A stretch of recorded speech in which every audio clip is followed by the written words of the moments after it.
हर गांव की अपनी कोई कहानी होती है। कहीं प्रेम की, कहीं बर्बादी की और कहीं शाप की। कहते हैं कुछ जगहों पर पानी सिर्फ प्यास नहीं बुझाता, बल्कि रूह भी खींच लेता है। मैं हूं आपका किस्सा गो, और आज मैं सुनाने जा रहा हूं एक काल्पनिक कहानी जिसे सुनने के बाद आप शायद किसी सूने तालाब के पास रुकने की हिम्मत न कर सकें। कहानी का नाम है शापित तालाब, गांव भैरवपुर की आखिरी रात। तो चलिए डर के इस सागर में उतरते हैं। राजस्थान की सीमाओं के बीच बसा एक छोटा सा गांव भैरवपुर।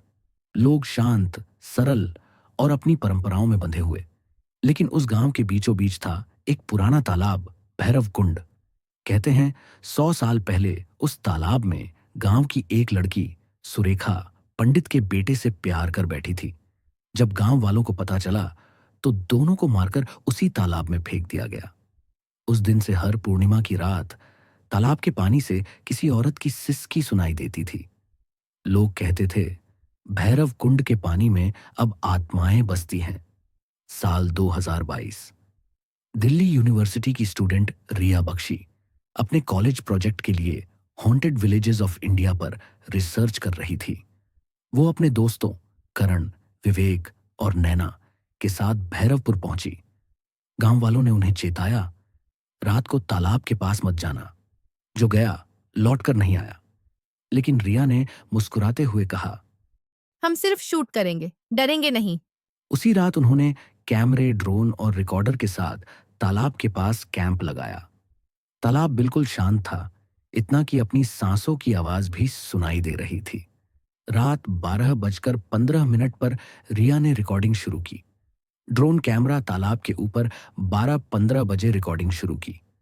ड्रोन कैमरा तालाब के ऊपर मंडरा रहा था। पानी की सतह पर हल्की लहरें उठी, जैसे कोई नीचे से हिल रहा हो।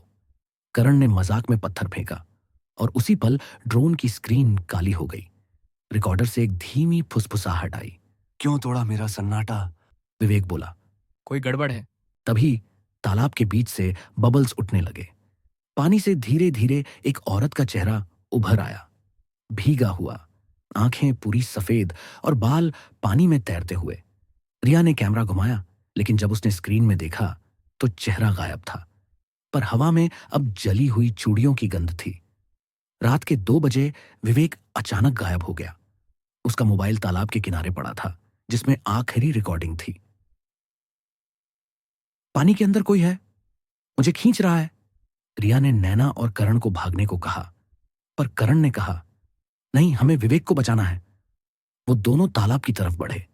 पानी अब पूरी तरह शांत था, पर उसमें 3 छायाएं दिख रही थीं, जैसे कोई नीचे खड़ा हो। अचानक करण का पैर फिसला और वो तालाब में गिर गया। रिया ने उसका हाथ पकड़ने की कोशिश की, पर नीचे से किसी ने उसका हाथ खींच लिया। ठंडा, बर्फ जैसा हाथ। वो गिरते गिरते बची, लेकिन जब ऊपर देखा तो करण का चेहरा पानी के नीचे से उसे देख रहा था। आंखें खुली, होंठ हिल रहे थे। अब तू भी यहां रहेगी? सुबह गांव वाले पहुंचे। नैना बेहोश थी, रिया गायब, करण और विवेक नहीं मिले। पुलिस ने तलाशी ली।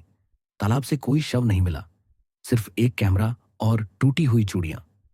कैमरे में आखिरी फ्रेम था, रिया तालाब के सामने खड़ी, पीछे पानी से एक औरत धीरे धीरे बाहर आती हुई। आज भी भैरवपुर के लोग कहते हैं कि पूर्णिमा की रात तालाब के पानी में 3 परछाइयां दिखती हैं। एक कैमरा पकड़े, एक पत्थर लिए और एक धीरे धीरे मुस्कुराते हुए कहती है, पानी बहुत गहरा है, डर बस ऊपर तैरता है। कोई उस तालाब के पास नहीं जाता, और जो जाता है उसका नाम गांव की अगली कहानी बन जाता है। तो दोस्तों, ये थी आज की काल्पनिक कहानी, शापित तालाब, गांव भैरवपुर की आखिरी रात। कहते हैं पानी कभी पुरानी बातें नहीं भूलता, वो सब कुछ याद रखता है, हर चेहरा, हर आवाज, हर चीख। तो अगली बार जब आप किसी शांत तालाब के पास जाएं और पानी अपने आप हिलने लगे, तो समझ लेना कोई नीचे अब भी देख रहा है।